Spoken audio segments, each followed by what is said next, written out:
Hello and welcome to AssemblyTV studio. My name is Riina Nieminen and I will be hosting Fireside Chat today. This year we're going to interview some seminar speakers in Fireside Chat and also some game jammers. Today with me I have guests Aako, Vesa, Teemu, Elina and Samuli. Welcome.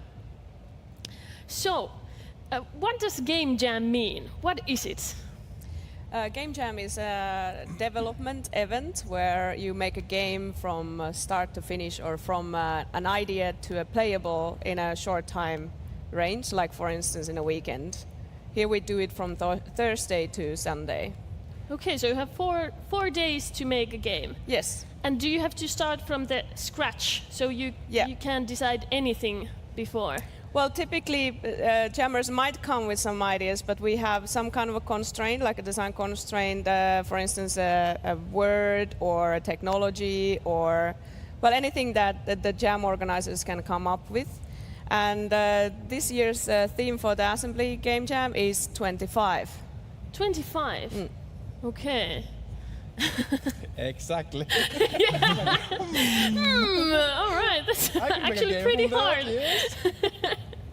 So, and what are your roles in this year's Game Jam?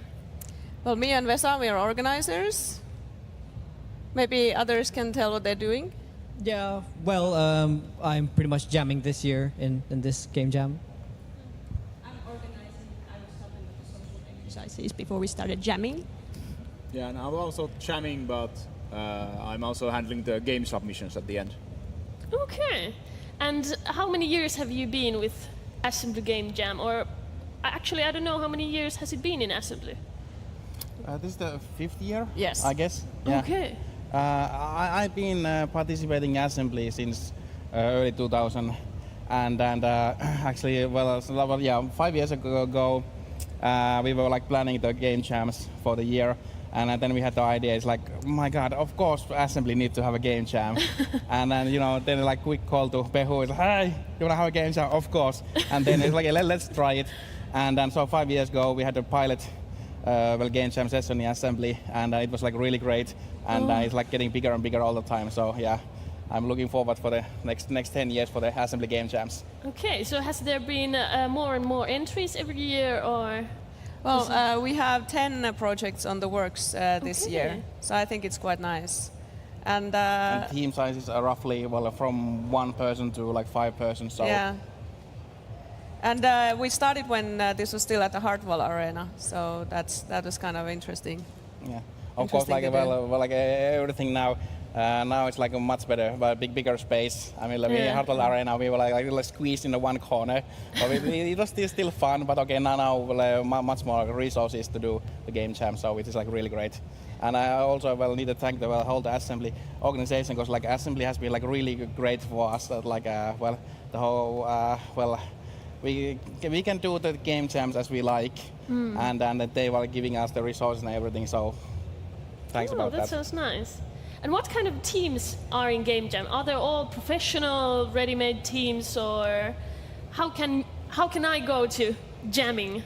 Well, I don't know. Maybe Elina could tell us how it happened this year. How did we form the teams this year? Yeah. So this year we had this social exercise called speed dating, which is quite similar to the speed dating everyone knows, but in this case, in addition to telling your name to the person you're facing, you also tell like which skills you have related to making games, and also brainstorm about the theme, which was 25. And you meet plenty of people and you brainstorm different ideas, and after this, people will make pitches about the ideas they would like to make turn into a game. And then people gather around those ideas that they are interested in and try to get a team formed with like programmers and graphic artists, so that they are able to make the game happen. Okay, so they didn't know each other beforehand. Some people knew each other beforehand, and that we had some teams that were already like decided that we are going to be together, but many people didn't know each other beforehand. Okay, and how good do you have to be to go jamming? Well, you don't necessarily. I don't know. Maybe Samuli could answer to that. How good you need to be in order to jam? you just need to have the spirit of the game jam, that you want to give something for the game team and give something for the game. So you don't necessarily need to know how to program or do the art or even compose audio or anything. We've had even people making coffee for people or giving some design ideas. And we've also run this quantum game jam where we have quantum physicists with us for the game jams. So of course they don't know anything about the game creation, but they can give their own views on the things from the theories. So if you have any kind of odd speciality, you are welcome to join the game jams. Yeah, and for instance, if there is not enough sound designers, a role that everybody can play and still be really relevant for the game is to search for audio libraries, music libraries for the it's still not a trivial thing to do. You need to figure out which fits and do the kind of a legwork for that. So it is a combination of different kinds of skills, and some people are of course very, very skilled. Like you can have 15 years of development experience and join the jams, but there is like you need to be courageous enough to step into the team.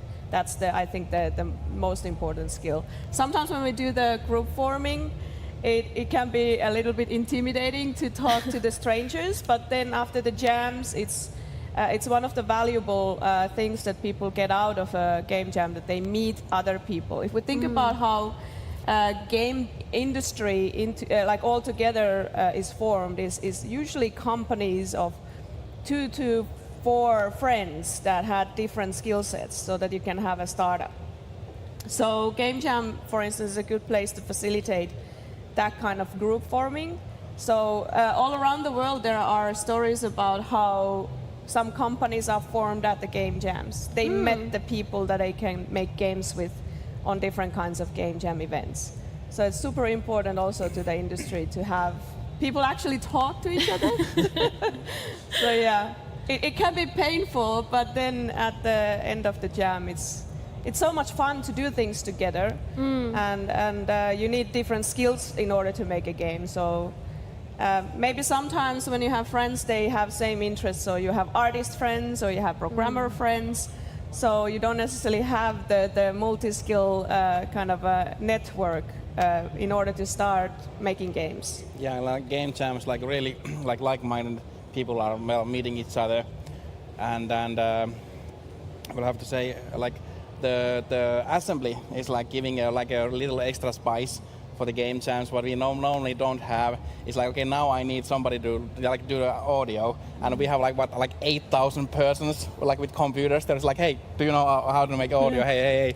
Or like you can like take the resources there, and also well, normally game jams we have only jammers, but here there's like so much more, like everything happening. So it's a bit different.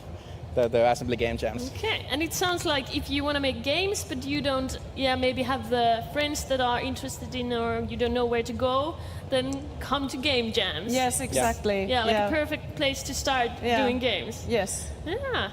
And how big are the teams usually? Is it like 10 people or 5 or?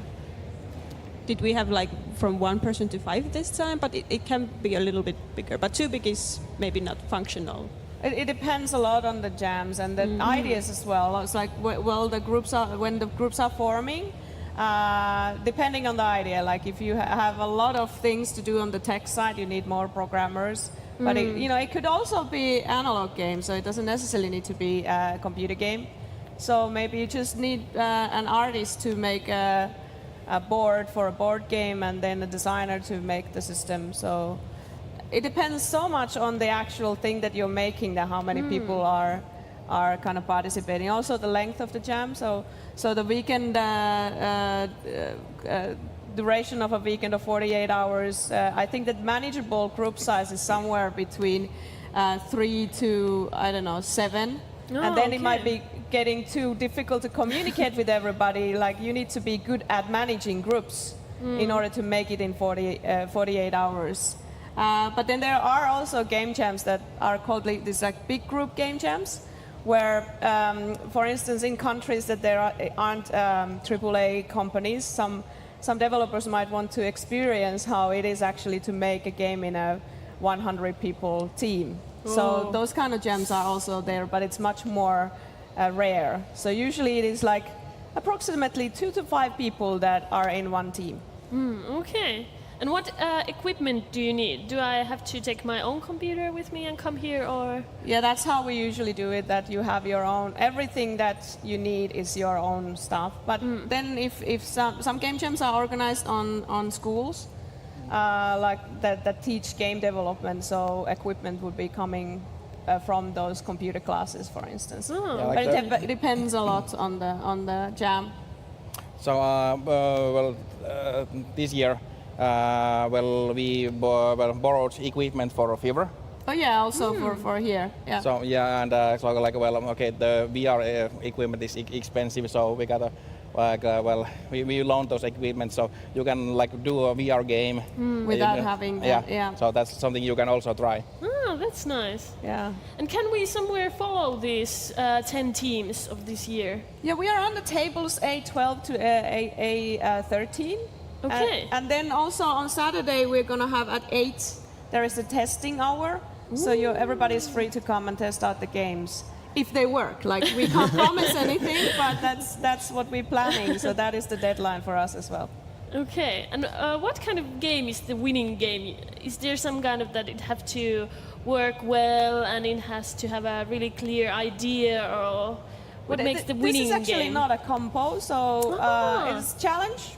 So we do have award show for Game Jam games every year on behalf of the organization Finnish Game Jam. Yes. But the way that we run the Game Jams in Finland is that we don't bundle it with a competition in itself, because that actually, the Game Jams are good places for exploring new things. And if it is a competition and there is a certain kind of a criteria, that will obviously direct it. So people wouldn't be courageous enough to do games with projectors attached to things and having bottles on the there's this kind of AR games that have been happening, or different kind of combinations of technology. So it's difficult to have a competition on exploration in that sense.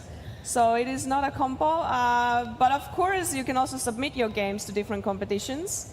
It can be a start for combo, like a game combo for Assembly next year. And so it is up to you what kind of challenge you take for yourself. Many times the weekend prototype is like the launch for something bigger. Yeah. And then it's then it's like, okay, wait 1 year and then look at the games. Okay, so Teemu and Samuli, you're both jamming this year. So can you tell us about your projects? Yeah, sure. So we are building a mobile game called 25 Second Dungeon, and in which you play a hero in a dungeon, and you control it with swiping horizontally and vertically. And when you swipe to a direction, the character moves to that direction until it faces a wall or an enemy, and then you or something else, and then you fight that enemy, and then you gain experience and stuff. And the aim is to kind of find a key in that dungeon and go to the exit. And the fighting is optional, but you have to find a key and go to the exit. And the levels get harder and harder as you go. And the thing is that it's 25-second dungeon, so you have 25 seconds to finish the puzzle there. And your time limit is also your health, so it kind of binds to the combat in a sense that when you fight an enemy, you lose some time there. So you have to kind of choose whether to get stronger and fight the enemies, or whether to just quickly solve the puzzles there. So you kind of have to balance there. And it might sound a little bit intimidating as a game jam project, but we're getting it done. We're getting it done. Oh, okay. Yeah. And we're a team of 4 or 5, if I remember right. So we have 2 programmers and 2 graphic artists and 1 designer. Oh, okay. Yeah, so about me, I'm doing a little bit of a personal channels always every assembly, so I make a game for an older system. So this year I'm making a game for Nintendo Entertainment System, for the original NES. And I managed to get one friend who was crazy enough. The new guy, never heard about him before, who joined me, so we are a team of 2 people. And then 2 half people who will join us halfway through to do a little bit of art and a little bit of audio, but they are also doing other stuff during the game jam, so they are not fully in our team. So we are actually making an original NES game. It's a shoot 'em up game where you play as a couple, and we literally take the team 25. We took the 2, so we have 2 players, and we have 5 as a 5 bullets. So you have a common bullet pool in this shmup. So you can only have 5 bullets in the screen, so you need to communicate with the other person when to shoot to conserve the ammunition. Okay, sounds pretty hard.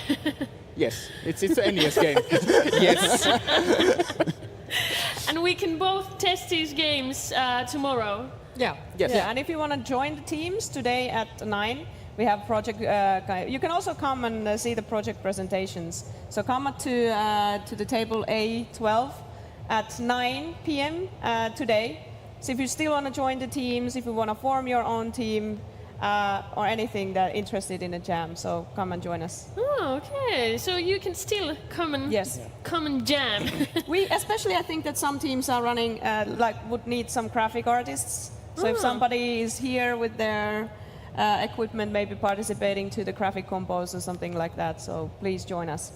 Oh, So yeah, try that to sounds find persons with like pink hoodies. Yeah. They know the jam stuff. And if you are intimidated to talk to people, you can talk to anybody on those tables, so that's completely fine. Don't think that you can't disturb the developers. It's fine. Talk to us. Okay, and on Sunday, is there some kind of show that we can see all the ready-made? We hope to have a video reel of all the finished projects in the ending ceremony. So that's the way to see the projects.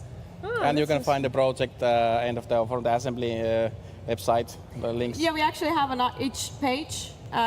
So if you know the service itch.io, you can search for Assembly Game Jam or but you can go, ASM assembly, Game Jam. you can go to the assembly page and there go there. There might be a link there, yes. Yes, so much easier. So you can actually download the games and play them as well. That sounds really good. So for the future, if somebody gets really excited this year for game jamming, it's going to happen, of course, next year also? Of course, yes. Okay. And there's a lot of jams happening around the year Yeah. also. So Yeah, if you're for instance, if you're not from Helsinki, in next year January there is the biggest jam in the world, Global Game Jam, and your city might also have a place to participate. So that is a good starting point if you're interested in jamming. There's also online jams, so you can participate at home. So just Google Game Jam, and you might find a lot of interesting things happening. Okay, well, thank you everybody for being guests in Fireside Chat. And yes, thank you for watching Fireside Chat, and combos are going to begin in a minute, so see you soon.